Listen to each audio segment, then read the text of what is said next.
Hola, ¿qué tal? Muy buenas noches. Bienvenidos a Noticias 22. Gracias por estar con nosotros. Saludamos a Laura Regis en la interpretación de lengua de señas mexicana y tenemos todo el equipo completo como cada viernes. Rafa. Mi querida Laura, amigos del auditorio, qué gusto saludarlos. Un día como hoy, hace 50 años, se inauguraban los Juegos Olímpicos en la Ciudad de México. ¿Qué pasaba entonces y qué pasa ahora a propósito de esta efeméride? Se los platicamos esta noche y también la música no puede faltar los viernes. Karen Rivera. ¿Qué tal, amigos de Noticias 22? Como siempre, un placer saludarlos. Hoy es viernes de música con Juan Arturo Brennan y nos trae a un invitado de lujo, un productor de radio y divulgador. ¿Quién es Juan Arturo? Hola, Karen. Hola, colegas. Sí, hoy nos vamos a meter otra vez con nuestros colegas del radio. Hay en Opus 94, en esa estación del IMER, dos muy interesantes programas de divulgación musical para diversos gustos y para diversos públicos. Hoy va a estar el dueño, por decirlo así, de esos espacios, hablándonos un poco de eso y vamos a hacer un poco de promoción porque vale mucho la pena escucharlos. Tenemos que quedarnos hasta el final de este noticiero. ¿Y qué nos tiene por allá Huemanzin, Laura, Rafael? Efectivamente, nos vamos directo a Guanajuato, Rafa. En efecto, ya está Huemanzin Rodríguez en las escalinatas de la universidad para platicar de que esta noche. Hueman, ¿cómo estás? Qué gusto saludarte. ¿Qué tal, Rafael, Laura, Karen, Juan Arturo? Juan Arturo, se te extraña aquí en el festival. Qué lástima que no te gusta la música porque podríamos compartir muchas cosas por acá. Mira, ahí está el colega, Bueno, ahí está el asistente. les cuento rápidamente qué es lo que vamos a tener el día de hoy. Teatro de calle de As de Alemania, Alicia en el País de las Maravillas en Los Pastitos. Tendremos también un grupo coral bien interesante, Los Ángeles Master Choral, que ha presentado escénicamente una obra de Italia, más o menos de 1594, así que imagínense, una cosa bien interesante. Y tendremos la tradición de los textiles, la tradición milenaria de los textiles de la India a través de la música, pero también en una exposición, entre otras tantas cosas. Bueno, fascinante la propuesta, Hueman. En un ratito más vamos contigo para celebrar el Festival Cervantino. ¿Les parece bien si comenzamos? ¡Comenzamos!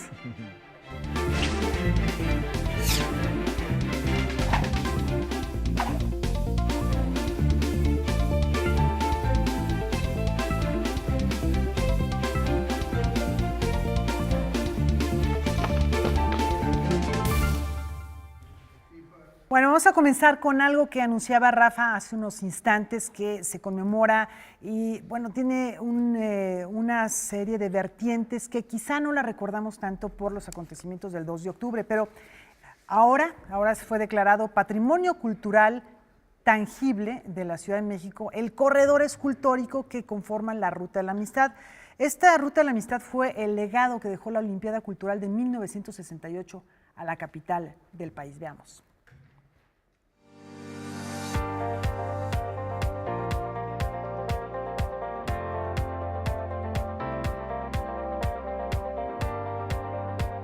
El papel de la ciudad en el cuidado de nuestro patrimonio ha sido un tema importante en los últimos años. Solo en estos meses recientes el doctor Amieva ha firmado como reconocimiento a la lucha libre mexicana como patrimonio intangible. Hace, no sé, una semana o dos, a Tlatelolco como escenario de la memoria histórica de México. A estos reconocimientos se sumó hoy el de la Ruta de la Amistad, creada como parte de la Olimpiada Cultural de México 68, que recibió la declaratoria de Patrimonio Cultural Intangible de parte del jefe de gobierno, José Ramón Amieva. Y hoy platicaba lo que ha sido muy importante, que la ruta ha sido capaz de reintegrarse a la sociedad siempre, aunque ha sido olvidada, no por todos, porque siempre ha habido, y eso queremos decirlo, ha habido alguien que nos apoya a lo largo de estos años, pero ha sido muy olvidada, está ahí, es alguien que pasamos y que la vemos en el coche y qué bueno, ahí está, pero no sabemos ni por qué está ahí. La Ruta de la Amistad está formada por 22 esculturas de artistas como Matías Geritz, Alexander Calder, Germán Cueto, Ángeles Gurría y José María Subirach, entre otros. Lo que le pasa a América Latina principalmente y a otras zonas del mundo es que el patrimonio de la arquitectura moderna y el patrimonio artístico de la modernidad está cercano, pero está desprotegido. Son muchísimos los barrios, las casas, el urbanismo, el mobiliario que desaparece cada noche, cada día en América Latina. Así que esta ruta, hasta que sea en su día reconocida internacionalmente, tiene hoy, desde el punto de vista mexicano, un reconocimiento, una actuación que va a servir de efecto dominó para muchísimas otras arquitecturas. Noticias 22, Irma Gallo. Esto fue proyecto de Matías Goeritz, de Pedro Ramírez Vázquez, como un recuerdo de lo que ocurriría durante las Olimpiadas o los Juegos Olímpicos en aquel momento. Y bueno, pues hay mucho que recordar de este otro lado, Rafa, Karen, que no es el 2 de octubre, que no es la matanza, que es algo que ya se venía preparando desde hace años. Sí, indiscutiblemente refrendar este recuerdo es necesario porque también marca un antes y un después, no solo para el olimpismo en México, sino en general, porque es el primer país de Hispanoamérica en organizar una gesta deportiva de esta magnitud. Y qué bueno que también tuvo ecos, y lo hemos platicado, no solo en esas manifestaciones culturales como puede ser la escultura, sino también con el famoso encuentro musical que hemos platicado aquí con Pablo Prieto tantas ocasiones, a propósito de presencias como la de Duke Ellington en nuestro país, con motivo de estos Juegos Olímpicos, un día como hoy, pero hace 50 años. Y que de esto que sucedió culturalmente hablando, bueno, pues queda esta ruta a la amistad, ¿no? Pero bueno, hace 50 años acaparaban las miradas de todo el mundo a las 12:50 horas del 12 de octubre. Queta Basilio encendió el pebetero del Estadio Olímpico Universitario para dar inicio a los primeros Juegos Olímpicos celebrados en América Latina. México fue la primera nación hispanoparlante y en vías de desarrollo que organizó este evento deportivo. Fue un acontecimiento que fortaleció los lazos de cooperación entre las naciones con la Olimpiada Cultural. Fue un proyecto impulsado por el INBA que promovió el intercambio artístico durante todo ese año. 91 países enviaron a México delegaciones artísticas para ofrecer 232 conciertos, 143 funciones de ballet, 122 obras teatrales y 73 exposiciones. Se quiso proyectar una imagen de un país moderno, que estaba en paz, que estaba progresando. Uno de los proyectos más destacados fue la Ruta de la Amistad, impulsada por el artista Matías Goeritz, en la que se instalaron 19 esculturas realizadas por artistas de los 5 continentes a lo largo de 17 kilómetros. En términos de la historia del deporte, fueron muchísimas las aportaciones, ¿no? Se construyeron instalaciones deportivas, se prepararon entrenadores, atletas, se trató de dar un impulso masivo a este tipo de actividades en la población. Se construyeron 7 sedes deportivas y se acondicionaron 27 inmuebles, como el Estadio Olímpico Universitario, Campo Marte, Estadio Azteca y el Auditorio Nacional. Además, se edificaron 2 villas para hospedar a los atletas, jueces, trabajadores y voluntarios. Nunca una mujer había aprendido un pebetero olímpico. Por supuesto, se vivía, y debo decirlo, todavía seguimos viviendo en un país machista, ¿verdad? Pero pues fue uno de los grandes aciertos. El uso de la tecnología también fue un factor determinante. Las competencias fueron transmitidas por primera vez por televisión. Se utilizó el cronómetro digital para las competencias de velocidad. Se innovó con la pista de tartán para las pruebas de atletismo, con la que se rompieron 26 récords. En la natación se empleó el touchpad, un instrumento que permitía detener el cronómetro con el roce de las manos del atleta. También se realizaron las primeras pruebas antidopaje. En el medallero, México se ubicó en el lugar 15 con 9 preseas. Lamentablemente, en las décadas posteriores, México no supo aprovechar toda esta inversión en recursos humanos, económicos, etc. También existieron momentos de tensión. Cuando Sudáfrica intenta enviar una delegación atlética compuesta únicamente por blancos, por los problemas del apartheid en este país, México despliega toda una actividad diplomática y digamos que se empodera, ¿no? Y plantea como parte de la política internacional que llevaba México en aquellos años, la no discriminación de los pueblos. El Comité Olímpico Internacional decidió expulsar a Sudáfrica de las competencias. Por otra parte, en el estadio de Ciudad Universitaria, los corredores Tommy Smith y John Carlos alzaron el puño envuelto en un guante negro mientras se entonaba el himno de los Estados Unidos, en señal de protesta por los derechos civiles de los afroamericanos en su país. La gráfica, ¿no?, elaborada a partir de la idea y del concepto del arquitecto Pedro Ramírez Vázquez y de su equipo de trabajo, pues han sido insuperables hasta el día de hoy. Todas las aportaciones de los Juegos Olímpicos de 1968 fueron opacadas por los ataques de los estudiantes del 2 de octubre de ese mismo año. Por supuesto fue terrible y fue una decisión que ha marcado a nuestro país en muchos sentidos, para muy mal, y de ahí hemos hecho cosas muy importantes. Y yo creo que sí, que el peso de los Juegos fue fundamental. Estaba la prensa, los atletas, estaba todo el mundo aquí, pero además creo que a este régimen, pues con ese hecho, además fue como si se diera un balazo en el pie. Con una muestra fotográfica titulada Los ojos del mundo sobre México, el Instituto Mora hará un recuento de las aportaciones de los primeros Juegos Olímpicos de Latinoamérica. Con información y texto de Óscar Cortés, Óscar Helguera, Noticias 22. Bueno, aquí algo interesante, escuchábamos del apartheid y estas manifestaciones. El corredor John Carlos, quien fue uno de los que se puso un guante negro y levantó la mano durante la inauguración, durante la entonación del himno de Estados Unidos en aquellos Juegos Olímpicos de 1968, concedió una entrevista exclusiva para Noticias 22 Digital, que los invitamos a consultar en noticias22.tv, porque es muy interesante cómo el Black Power se hizo presente aquí en México hace 50 años a propósito de esta gesta deportiva. Este otro panorama que también se vivía en octubre en 1968, pero vamos a continuar con más información al respecto, ¿no es así, Laura?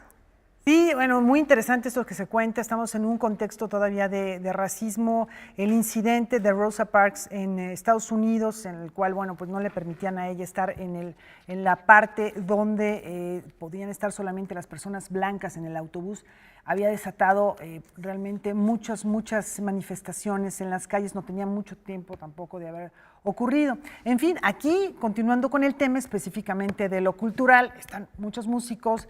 Rafa, tú mencionabas a Duke Ellington, pero también está Dave Brubeck.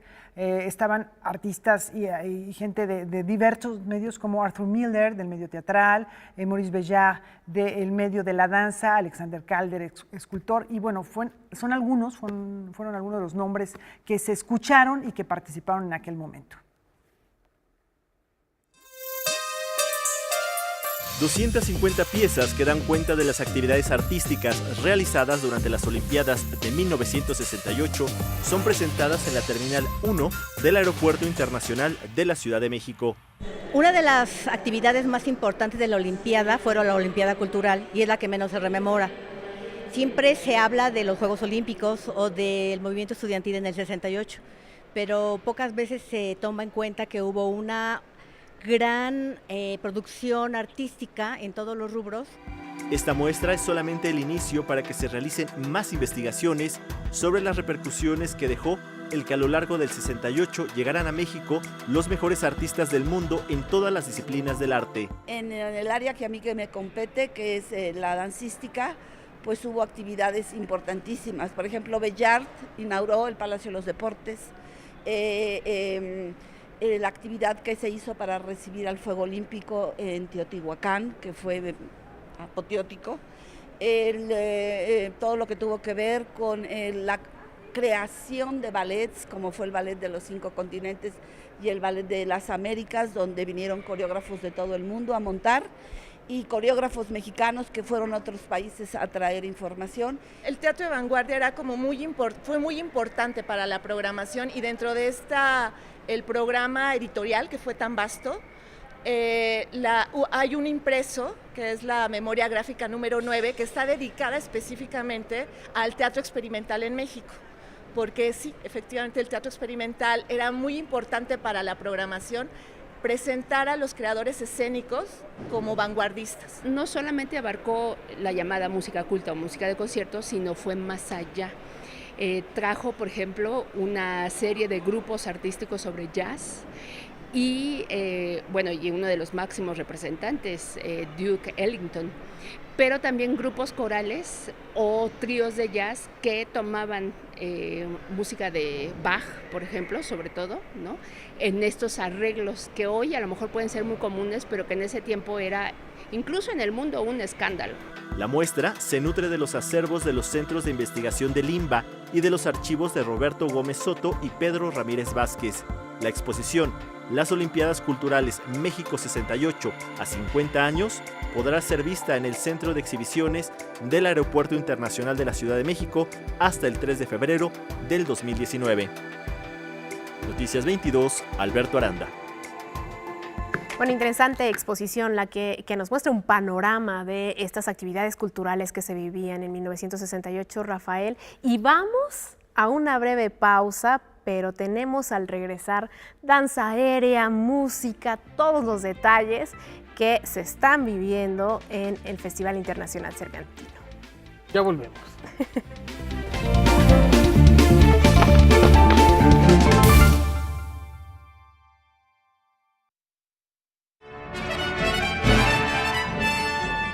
Vamos a Guanajuato, ahí está Huemansin Rodríguez con todos los detalles de la fiesta cervantina. Huemansin, ¿dónde estás? ¿Cómo están las cosas por allá? Te vemos en una escalinata. ¿Qué tal, Laura? ¿Qué tal, amigos de Noticias 22? Así es, estamos en la Universidad de Guanajuato, que es uno de los referentes de toda la gente que visita esta ciudad y que es de los referentes, por así decirlo, más jóvenes, porque esta universidad es de mediados del siglo pasado. Comentaba hace un momento con ustedes en las pruebas antes de entrar al aire que hay algunas imágenes de la película Él, de Luis Buñuel, protagonizada por Arturo de Córdoba, en donde se alcanza a ver esta universidad pues prácticamente recién terminada. Es una película muy buena, tiene unas imágenes, recordarán, medio freudianas, ¿no? Con Arturo de Córdoba y una soga y una aguja a punto de entrar a la habitación de la amada. Pero es una gran película y tiene algunos instantes aquí en Guanajuato de esas cintas que reflejan parte de esta ciudad, igual que El Estudiante, una de las más recientes que ha tenido algunas imágenes en esta universidad. Hoy nos llovió tremendamente, se nos fue la luz 1, 2, 3 veces, cerca de hora y media estuvo la lluvia sin parar, así que somos afortunados porque ya todo sigue mojado, pero estamos con ustedes desde Guanajuato. Y rápidamente les cuento, hay una obra que verdaderamente está cautivando a los espectadores, está inspirada en las invenciones de Lewis Carroll, está dirigida por Uwe Kuhler, es un alemán que está al frente de la compañía Theater Titanic, y esto es En los Pastitos.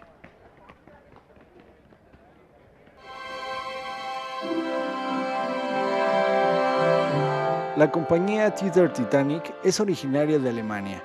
Su campo de estudio y de acción es el teatro de la calle. Regresó a la ciudad de Guanajuato después de 12 años para presentar la obra Alice on the Run. Es una conmovedora historia que narra la travesía a la que se enfrenta la protagonista al ser desplazada de su vivienda. Some of those stories are elements of Lewis Carroll, and some we invented ourselves to create the atmosphere and the feelings and the empathy for this young woman searching for a new home and meeting strange people in strange situations. Es una obra que nació de la preocupación y la necesidad de representar las dificultades por las que pasan los refugiados africanos en Alemania. México es el primer país en el continente americano en el que se presenta este espectáculo, que se desarrolla en distintos escenarios a gran escala, sin diálogos y con el apoyo de pirotecnia, música y luces. So the public can decide how close they want to be to the action, and sometimes the action comes from behind, from the side, above, so it's very surprising where the action is, but obviously it's focused by light and music, but it's very surprising for the spectators how it all happens. Alice on the Run reflexiona sobre los retos que enfrenta la humanidad con el problema de migración, a través de la metáfora, y se presentará hasta el 13 de octubre en Pastitos. Noticias 22, Óscar Cortés.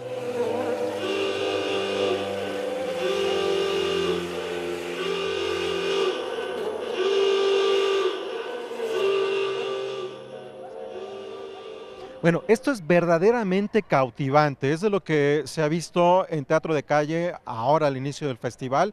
Hoy hay una función más, así que si se encuentran en Guanajuato, no se la pierdan. Es verdaderamente cautivante esto, Alice on the Run. Ahora vamos a otro tema, tiene que ver con el país invitado de honor, se trata de la India y el ensamble Malakavi, que se va a presentar a las 9 de la noche hoy en el Teatro Juárez. Es un ensamble musical que está inspirado en la tradición milenaria de los textiles de la India. Escuchemos. As a young dancer, the sari was a proclamation. Hilvanar el tiempo con el cuerpo en movimiento. Bailar para imbuir el cuerpo con danza hasta trascender el ego. It became other things as well. A partir del ritmo de los telares de mano, donde se forjan los saris en el poblado de Kanchipuram, la bailarina y coreógrafa malavika Sarukai creó Thari, the loom, el telar, coreografía que establece una metáfora entre el instrumento textil y la danza. Sarukai hizo grabar el sonido de estos para con esos audios generar esta pieza. La pieza rinde tributo al sari, atuendo tradicional de las mujeres hindúes que ha permanecido vigente por más de 5.000 años. Thari de loom resulta una metáfora en donde la urdimbre del telar se plantea como la línea del tiempo, la permanencia, y en donde la trama representa el movimiento de la danza que lleva al ejecutante a trascender su propia existencia.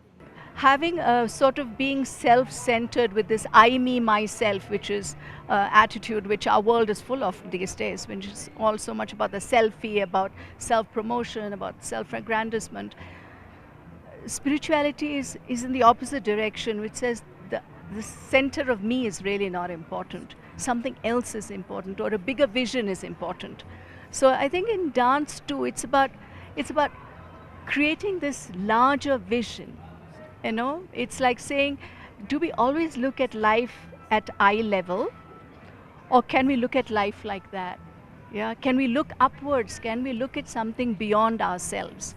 And that is the spiritual sort of shall I say calling, to say that I am not the center of the universe. En la coreografía participan 6 bailarines, 2 hombres y 4 mujeres. Detrás de esta creación se encuentra la tradición dancística del sur de la India, particularmente la de Tamil Nadu, estado de donde es originaria Sarukai. Dance, classical dance, if it's deeply felt by the artist, it touches the spectator. It touches the spectator within. So it's not about thinking so much, it's about feeling, it's about responding to dance. And I think that is why it's survived so many centuries, because it isn't something which is just pretty and entertaining and for the moment. It is about the lasting, it's about resonance. I like to create these kind of pieces which I'm able to bring to countries outside India and say, this is also India.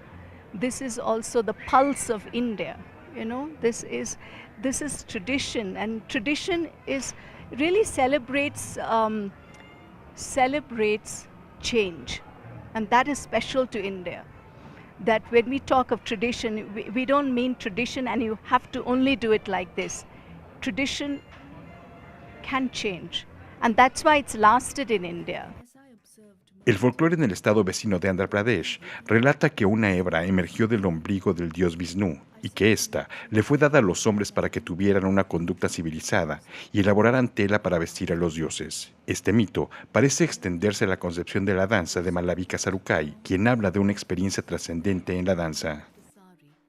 And dance itself, you know, when you internalize dance, when you take it inside, it changes you. It changes you. It just changes you as a person. It changes me.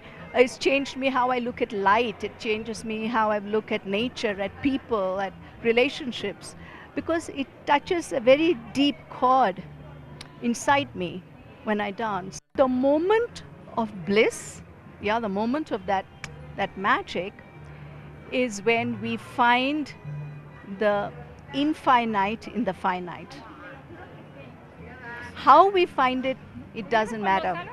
Classical dance, through what my own experience I can speak about it, is that when you touch harmony inside you, you touch moments of bliss, which is something you cannot really explain. Noticias 22, Víctor Gaspar.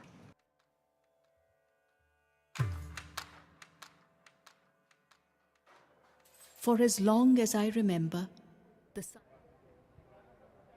Bueno, con este maravilloso azul que nos da el atardecer aquí en Guanajuato, queremos subrayar que Malavika se va a presentar esta noche. Es decir, lo que le compartimos a todos ustedes es parte de la conferencia de prensa. El espectáculo es hoy a las 9 de la noche en el Teatro Juárez. Si están por acá, también una invitación.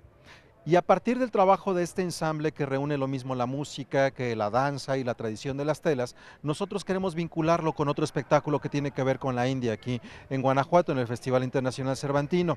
Esta es una exposición sobre los elementos más antiguos o más representativos de algunas de las telas que se han hecho en la India. Vamos a escuchar al antropólogo René Bustamante, quien nos da más detalles en torno a esta exposición que está aquí en Guanajuato.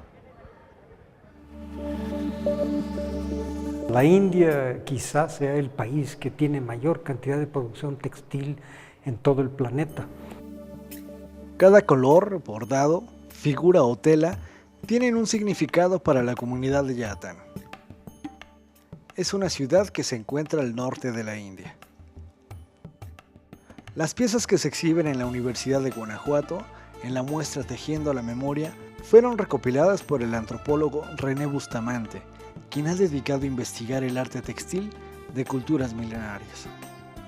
Le dice el traje a la gente de dónde son, de dónde vienen, o sea, es como un símbolo de identidad, que es también aquí en México, es parte de nuestra cultura. Entonces, el traje tiene muchas vertientes económicas, culturales, políticas, religiosas, etcétera. Compuesta por más de 40 piezas, esta colección cuenta con prendas que datan de inicios del siglo XX, todas ellas fabricadas a mano y decoradas con pintura natural. Por ejemplo, esas piezas largas que están allí sería nuestro equivalente del rebozo, por ejemplo, ¿no? Es una tela que se usa de usos múltiples para cargar niños, para cubrirse del clima, etcétera, ¿no? Cargar productos del campo. En fin, y muchos que son trajes de uso ceremonial, en fin, hay de uso cotidiano, abarca casi todos los momentos, inclusive los funerales. La riqueza cultural de la India responde principalmente a la migración que ha sufrido desde el siglo XVI. Cada comunidad ha sumado elementos religiosos, históricos y espirituales a las prendas. Para darle una lectura tenemos que ver la secuencia de esos símbolos. Y definitivamente pues es todo un lenguaje complejo, aquí están afuera de su contexto cultural y pues pierde su significado, pero por eso se exhiben, para que la gente les dé su propia lectura, como viendo una pintura pues tiene la misma cualidad y cada individuo se lleva su interpretación de qué es, cómo lo toca emocionalmente, ¿no? O culturalmente. La exposición es para que la gente la vea, la disfrute y se lleve algo del espíritu y la riqueza extraordinaria que es la India. Noticias 22, Óscar Cortés.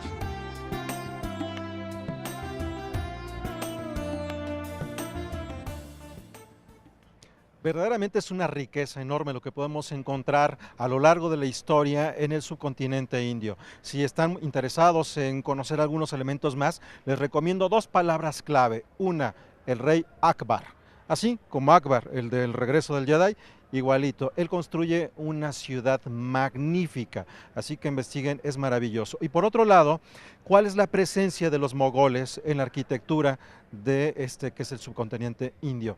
Es verdaderamente maravilloso. Bueno, hablaremos de todo eso y más a lo largo de estos días aquí en Guanajuato. Vamos a hacer una pausa, estamos en vivo desde el Festival Cervantino. Tenemos más después de esta pausa.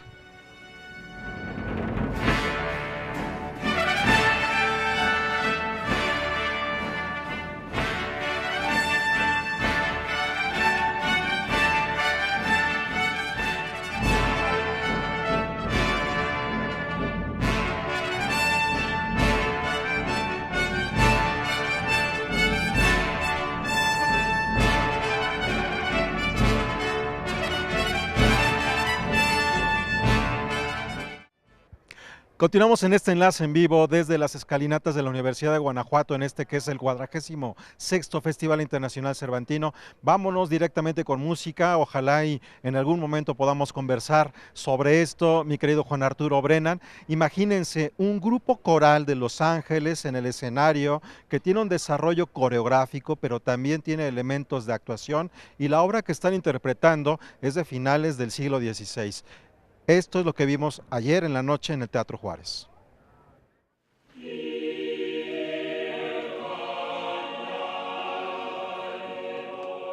A finales del siglo XVI, durante el arte de la Contrarreforma, hubo un tema recurrente en la pintura. Bajo el nombre Lágrimas de San Pedro, lo mismo el Greco que Velázquez inspiraron a varios artistas de este pasaje del Nuevo Testamento en el que el alumno se arrepiente por negar 3 veces a su maestro. Esas lágrimas piadosas también llegaron a la música. Entre los compositores italianos destacó la obra de Orlando Di Lasso, integrada por 20 madrigales espirituales en italiano y un motete en latín. La obra fue presentada en el Teatro Juárez de una manera particular, ya que la destacada agrupación Los Ángeles Master Choral, integrada por 11 hombres y 9 mujeres, se presentó vestida de gris, descalza, en un escenario ocupado solo por 20 sillas seriadas de manera perpendicular.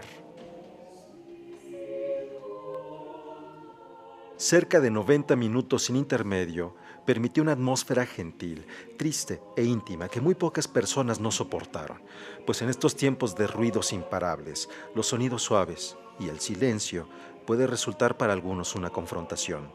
Pese a que Peter Sellars, encargado de la dirección de escena, utilizó elementos emparentados con la danza y el teatro contemporáneos.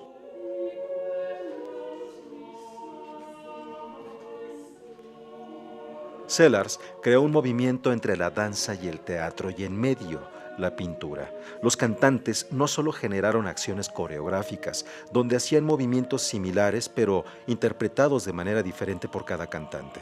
Esas acciones retomaron símbolos y recrearon cuadros e imágenes que remitían, por ejemplo, a la pintura, a esos escorzos de la Lamentación de Cristo muerto que Andrea Mantegna pintó al final del 400. Los cantantes se abrazaron, se besaron, se acostaron sin usar brazos y se levantaron de la misma manera sin perder matices ni perder el tono. Este grupo a capela no perdió la concentración, pese a que afuera los cantos desafinados y los gritos de los jóvenes que bebían con la estudiantina se postraron por instantes justo en las ventanas del Teatro Juárez. Dirigidos por Jenny Wang, quien también fue una guía visual de las acciones, se involucró físicamente en el desarrollo de la obra, que con un juego de luces reafirmaba efectos, la temperatura fría para la tristeza y el desconsuelo, una luz cálida para la vida y el amor, hasta una luz rojiza para la resignación. En el montaje en el Teatro Juárez, las sillas recordaban los brazos de Cristo, como los pensó Bernini en la Plaza de San Pedro, abiertos para dar cobijo, porque entre las discusiones que tuvieron católicos y protestantes sobre si San Pedro confesó o no sus actos a Jesús, donde coinciden los teólogos es que él ya sabía todo antes. Ese miedo a la muerte que niega la vida, más allá de la religión, también nos lleva hasta la sentencia de Ludwig Wittgenstein. Es difícil saber algo y actuar como si no se supiera. Las Lágrimas de San Pedro se presentarán en el Palacio de Bellas Artes el sábado 13 de octubre a las 20 horas.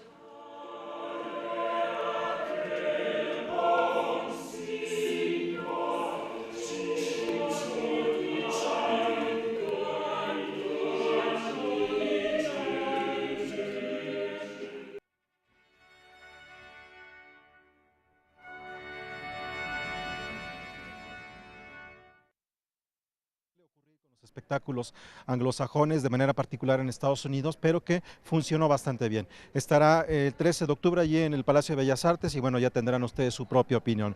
Aquí en Guanajuato también hay actividades académicas y eso es para celebrarse, porque se convoca a los críticos que han tenido una participación regular en este festival para dar algunas clases o talleres a todos los periodistas que deseen participar. Es el caso de Fernando Deita. Como parte de las actividades académicas del Festival Internacional Cervantino, se organizó el encuentro por la crítica cultural. El programa está integrado por 3 mesas de trabajo con conocidos especialistas. El primero de ellos, Fernando Deita, participó en la mesa de trabajo dedicada al teatro. Deita reflexiona en torno al estado de la crítica teatral en la actualidad. Pues es lamentable en el sentido de que los medios tradicionales ya no tienen espacios, los críticos importantes ya no aparecen y estamos en un momento de transición, ¿no? Porque el Internet está permitiendo que muchísima gente empiece a tener opiniones sobre teatro, sobre el arte en general, pero estamos hablando de teatro.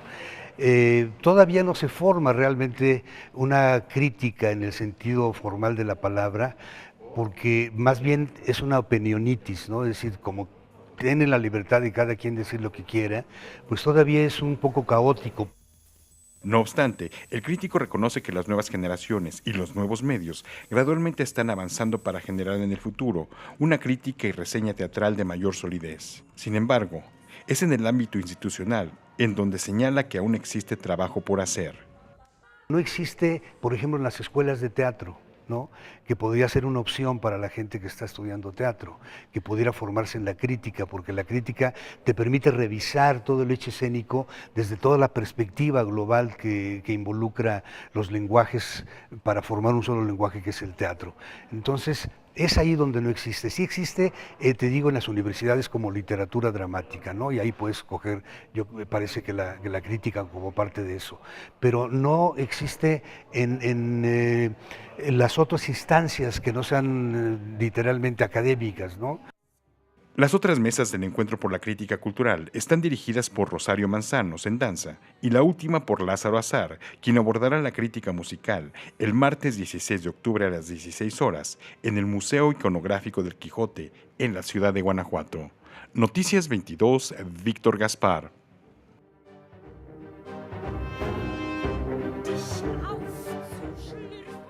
¿Para qué el teatro? Pregunta recurrente que nos hace Fernando Deita, que debemos de hacer con cierta regularidad. De la misma manera, ¿para qué el periodismo? ¿Para qué el periodismo cultural? ¿Para qué un noticiero cultural? Esas son las cosas que nos hacen repensar el trabajo que hacemos. Ahora vamos rápidamente a Molotov en la Lóndiga. Desde que se anunció la participación de Molotov en el Festival Internacional Cervantino, causó mucha expectativa y rápidamente se agotaron los boletos.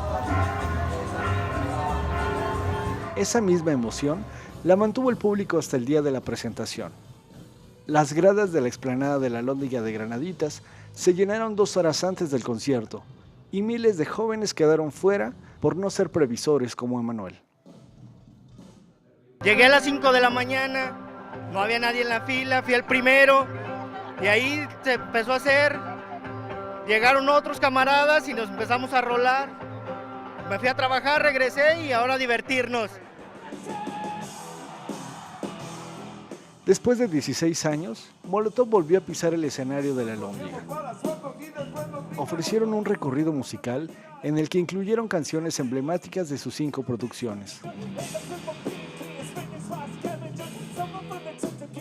Por casi hora y media, el grupo mexicano le cantó a la injusticia, al abuso de poder, a la xenofobia, a la desigualdad social y a los marcianos, muy a su manera, con humor negro y de forma irreverente.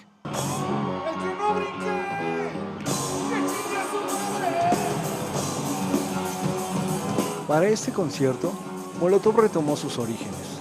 Hizo bailar y cantar al público cervantino principalmente con las canciones de su primer disco, ¿Dónde jugarán las niñas? Una producción de 1997 que sufrió la censura por parte de medios radiofónicos y tiendas de música, por su crítica política y social, pero con los años se convirtió en uno de los más representativos del rock mexicano.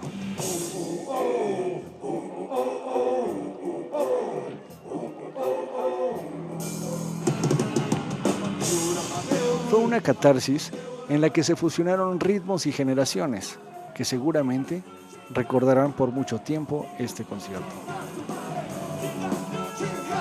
Noticias 22, Óscar Cortés.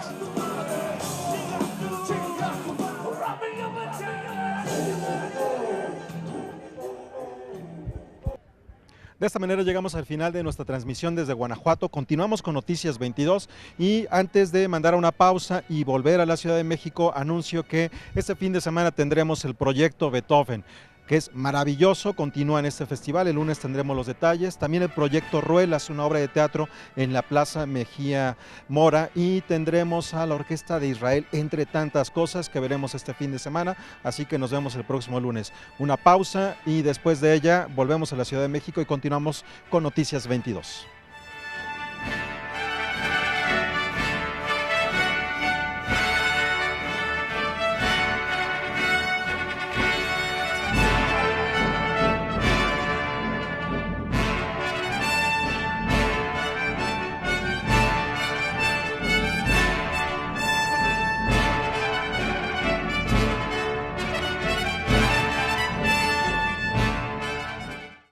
Regresamos en Noticias 22 y asistamos al encuentro imaginario entre las dos máximas exponentes de la danza.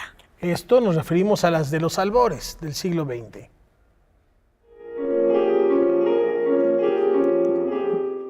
Al conjuro de Terpsícore, por medio de la magia del cuerpo en movimiento, dos bailarinas icónicas de la danza de principios del siglo XX se reúnen en escena para conversar sobre este arte y la vida misma. Isadora Duncan y Ana Pavlova. Isadora Duncan murió a los 50 años y entonces dije qué bonito sería a mis 50 años hacer algo sobre Isadora Duncan.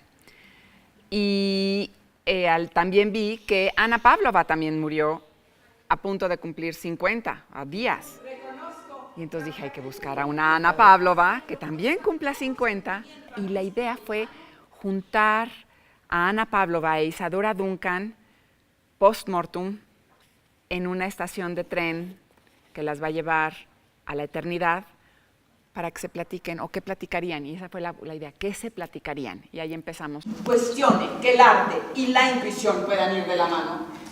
Entiendo a qué se refiere. Yo también tuve mis diferencias con él. Isadora Duncan era solo 3 años mayor que Ana, murió 3 años antes que Ana, pero compartieron lugares, compartieron gente, compartieron... Sí, era el mismo espacio. La misma época, los mismos países. Entonces, creo que esa es otra cosa muy interesante para presentar. Ana Pavlova e Isadora Duncan, Diálogos, es una pieza simbólica para ambas artistas, ya que Sugasagoitia y Correa pensaron en esta propuesta justo para celebrar 35 años de trayectoria desde sus propias trincheras. El proyecto fue apoyado por el FONCA en el Programa de Fomento a Proyectos y Coinversiones Culturales 2017. Estamos en el Teatro de la Danza, Guillermina Bravo, en el Centro Cultural del Bosque, del IMBA, atrás del Auditorio Nacional. El jueves, que es ¿ya hoy, pasó? Viernes, sábado y domingo. Viernes a las 8, sábado a las 7 y domingo a las 6 de la tarde. Con información y texto de Salvador Perches Galván, Óscar Helguera, Noticias 22. ¿Cómo es que se convirtió en...? Y es viernes de música. Y seguramente si son radioescuchas y de manera particular de Opus 94.5, gran estación del IMER, les será familiar decir lo que son, conciertos lo que son. Nos vamos con Juan Arturo Brennan. Nos vamos con Juan Arturo Brennan y como ya lo comentábamos, un invitado que es productor de radio y divulgador. Juan Arturo. Colegas, Karen, Rafa, Laura, buenas noches a todos.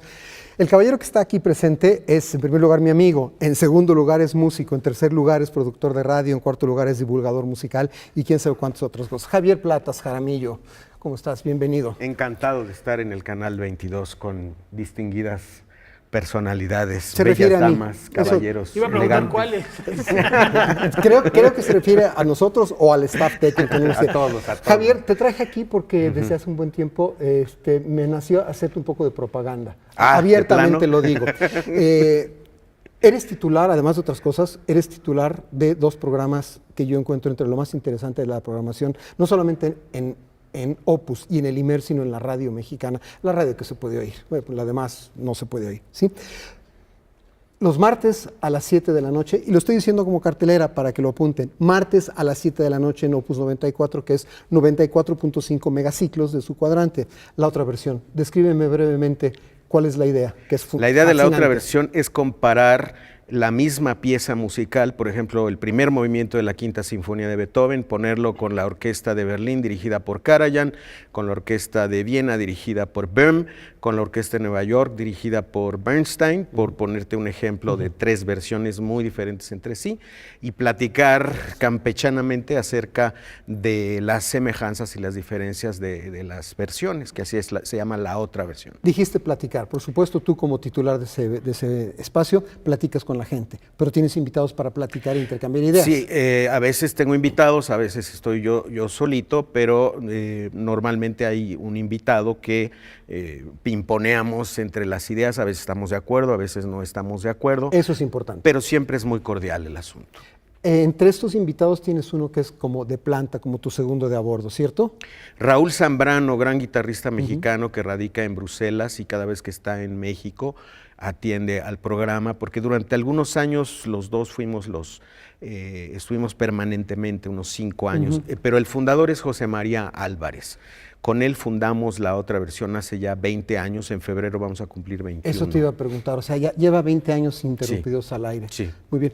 Para que el público que se va a acercar, ojalá que se va a acercar a la otra versión, dinos, el nivel de la discusión es así de académico, así de Pues, para melómanos, ¿por dónde va? Eso depende del invitado. Por ejemplo, se quejan luego de Raúl que se pone muy técnico. Es muy erudito, Raúl. Sí, es muy erudito y de repente dice cosas que son demasiado técnicas y la gente habla y dice, bueno, ¿por qué dicen esto? ¿De qué se trata? Yo no entiendo. Y bueno, tratamos de explicarlo, o trato de explicarlo, ¿no? Se refiere al contrapunto, se refiere a la dominante, se refiere a la tonalidad, y entonces son conceptos que no es fácil explicarlos de una sentada, pero que poco a poco hemos podido lograr que los asiduos entiendan este tipo de cosas. Pero lo interesante fundamentalmente para tu público es que escuchen esta y aquella Así versión es, de lo mismo. así es, ¿sí? así es. Muy bien. Ahora, esto ocurre, este programa que les insisto es fascinante, no dejen de oírlo, pasa los martes a las 19 horas 7 de la noche en Opus 94.5 FM. Los sábados a las 10 de la mañana tienes un proyecto completamente distinto y eso es lo que te quería yo sacar un poco la sopa. Sí. Los famosísimos lo que son, conciertos lo que son. Es con público en vivo y es para niños. Bueno, fundamentalmente, la intención es que sea para niños, pero yo digo en el anuncio que es un programa para niños de 8 a 80 años. Es decir, yo creo que la música es un juego, al final es un juego, es un gran divertimento. Tú tenías un programa que se llamaba así. Divertimento. Fue el primer programa de radio que hice. Bueno, entonces, ¿por qué le pusiste así? Porque la música es eso, es un divertimento que tiene reglas, sí, que puede ser muy solemne, sí, pero que al final es muy divertido. Entonces me encargaron hacer ese programa hace ya 8 años. Ana Cecilia Terrazas era directora del IMER y me dijo que en Opus 94 hacía falta un programa para niños. Y yo la verdad no estaba muy convencido al principio porque no me llevaba yo muy bien con los niños. Yo tengo un hijo que ahora tiene 22 años y bueno, con él me llevé bien en su momento, pero pues ya no. ¿Cuál es la mecánica? ¿Tienes público en vivo y siempre tienes músicos ahí? Hay un músico o un grupo de músicos y está el público. Tocan piezas, les pido que sean cortas, pero que tengan, que sean características de lo que hacen, y el público les pregunta, el público hace preguntas, es decir, el público hace la entrevista, por decirlo así. Y en medio de esto hay una observación muy importante que hacer al respecto. No crean que los conciertos, lo que son, ese programa sabatino de Javier, es solamente música de concierto o clásica. Hay de todo. He escuchado rumba y tango y guaracha y lo que sea. Esto me parece que abre mucho la perspectiva de tu programa, ¿no? Así es. Cuéntame en 3 palabras, ¿cómo haces, estoy seguro que estarás de acuerdo conmigo, para manejar algo que estrictamente son 2 públicos? Los sábados, tienes al público ahí y tienes al público radiofónico. ¿Estás consciente que tienes que manejar todo lo que pasa ahí para ambos?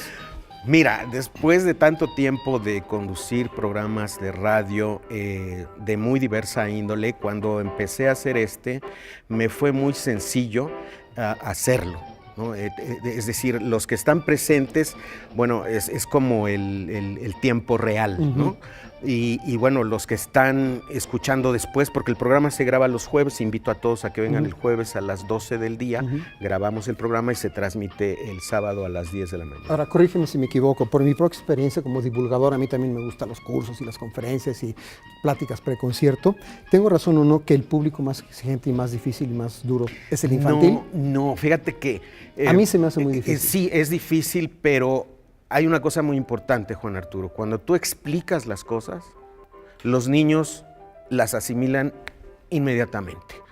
Hay anécdotas preciosas en donde un niño, después de escuchar Siboney, dice, para mí esto representa curvas. Y entonces sí, te imaginas es una a Siboney. Sí, te imaginas a Siboney, ¿no? Bien, Javier, estamos a punto de terminar ya, vamos a hacer el comercial entero, la propaganda entera.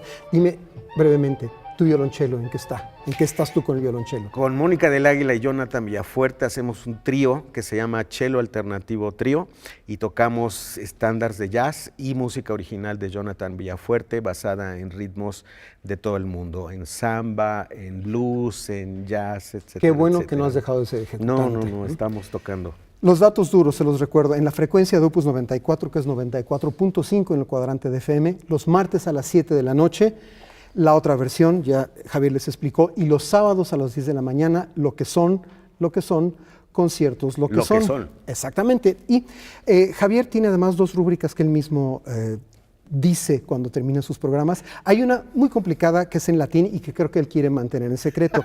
Esa no, pero juntos él y yo vamos a hacer la otra, la salida de los programas muy a la mexicana. Cada vez que acaba un programa de Javier, Javier dice, y lo vamos a decir antes de mandar con mis compañeros, a la 1, a las 2 y a las 3. ¡Que viva la otra! ¡Que viva el mole de guajolote! Saludos, mamá, estoy acá a 3 cuadras. Que viva el mole de guajolote. Muchas gracias, qué honor tenerte en el programa. Gracias, Juan Arturo. Y puede el público asistir, ¿verdad? Sí, el jueves a las 12 del día en el IMER. Que lleguen directamente o que se comunican a través de tu pueden página llegar de directamente, decir vengo a lo que son y entran. Efectivamente, pues vaya, se pone muy bien en un estudio fantástico, el más grande de América Latina. Eso. Y bueno, pues van a disfrutarlo enormemente. Rafa, muchísimas gracias. Nos vamos, nos esperamos el próximo lunes en el horario de costumbre, Noticias 22. Hoy celebrando también 50 años, pero de la creación, de la primera vez que se presentaron en un escenario, Three Souls on My Mind, el Tri. El famosísimo Tri, disfrútenlo. Excelente fin de semana.